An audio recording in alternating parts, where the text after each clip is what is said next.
speaking of ruining games and just ruining football in general, Russell Wilson and the Broncos are absolutely, utterly horrific. Yeah, let's start there. They drop to 2-3 after a 12-9 utter abysmal excuse for a football game against the Colts. The Colts are a bad football team too. So it's not great. This was as bad can get. Here's the thing about Russ. Now he's dealing with the torn lat or something like that that came out yesterday. I think it was earlier in the week. I don't even know. Yeah, it was earlier. Yeah, they came out after the Thursday night game at some point between last Thursday and then when you listen to this. And said, torn lat, got a shot for it. Whatever.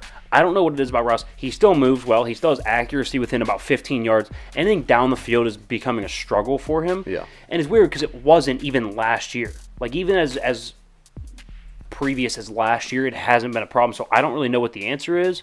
I don't know how it gets fixed. I mean, I know we have a little bit of differing opinions on this. See, you're not as high on Russ as I am. No, I think he's old. I think the arm's gone. Or not completely gone. He still shows flashes of it, don't get me wrong. But I don't think it's to the same consistency, to the same level that it was. And I mean, he's aging. He was a mobile-ish quarterback. He took his fair share of hits. I mean, it's not crazy to say that he's declining a little bit. I mean, look around the league. What older quarterback outside of Tom Brady and Aaron Rodgers is really excelling right now? I mean, we're watching Matt Ryan deteriorate. We're watching old quarterbacks go down left and right. Like, I think it's more of. I think Nathaniel Hackett is definitely a big chunk of that problem. It's an issue. But I think what Russ is dealing with, and what they're dealing with Russ, is more of a pressing issue as well. Yeah, I know. I'm not gonna say you're wrong. I just think Russ, as of a year ago, not even, was really good on third down in the red zone and with the deep ball. And now he all of a sudden can't do it. Like, I think he can. I just think there's some systematic issues in the Broncos' offensive game plan that's preventing him from doing so. But I will give you that the deep ball actually isn't there, and at least the consistency of it's not there. I mean, that was a 9 out of 10 he's hitting on that earlier in his career. Right. Whatever. All right, the Rams can't get anything going on offense either. So, look, their offensive line's banged up. They haven't been running the football effectively. They're missing one of their top 3 wide receivers. So I give them a slight pass, but we just did our top 10, and they were, 7th or 8th? Yeah. I don't even think they're a top 15 team right now. No. In 1 week. See, I thought they would have it turned around by now, and I was like, against Dallas, that's a win. They should be fine. They'll get back on track. Not the case. No. I mean, right now, what do they do well? They have Sean McVay. And even him, he can't even scheme them to above 20 points in, 3 straight weeks now? I mean, it's just another example. An older quarterback in Matt Stafford, he hasn't looked great this year. And here's the crazy part. Matt Stafford, even last year, he was fine. He had the most picks in the league. That's fine. But in the fourth quarter, he had a top 3 pass rating. He was top 3 in completion percentage. He was top 3 in yards per attempt, all in the fourth quarter.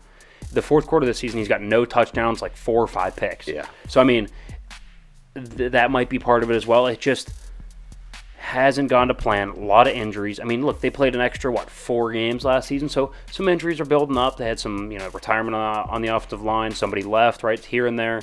That can affect the cohesiveness of the unit, but you got to figure it out. I think it starts in the trenches, to be honest with you, for their offense. And, you're going into week 6 now. We are past the quarter-way mark into the season. We're about to hit a third of the way through the season. It's got to get figured out. So you need to be able to start piecing this together if you want to make any sort of a run. I agree. Are the Giants for real? So they go to London, and they beat the Packers. See, I don't think they're a for real Super Bowl contender. No. I would hesitate to say that they're even for real a division contender, for the division. Well, it's going to be tough with Philly. It's obviously going to be tough with Philly. And I even think Dallas is going to I think Dallas is a better football team. Yeah. I think the Giants are somewhere fighting for a wild card spot. I think, yeah. In a weaker NFC. In a weak NFC. I mean, we make the lists all the time. We get down to number 6, number 7, and we're like, I don't who fits know. here? I mean, the and it's Saints, maybe? and generally, the Giants haven't even been in the conversation yet, but now this year they are. So right. I think that, that's a wild card team. Or you look across the board. Wild card team. You got San Fran, the Eagles. It's gonna come Minnesota. Tampa Bay, Green Bay, Dallas. I mean, Well, it's going to come down to who, like, if you can keep that roster healthy. the next team in right now would be the Giants. Yeah. They'd be the 7th wild card team, or the 7th team, the 3rd wild card team. So I mean, if they can stay healthy, the problem is they haven't been healthy at quarterback, which is a problem. Not that Daniel Jones is good, but when he's hurt, it's even worse. Yeah. But Saquon's been Saquon a needs to unit. stay healthy. I think they got the right coach. Brian Dable seems to inspire them, to motivate them.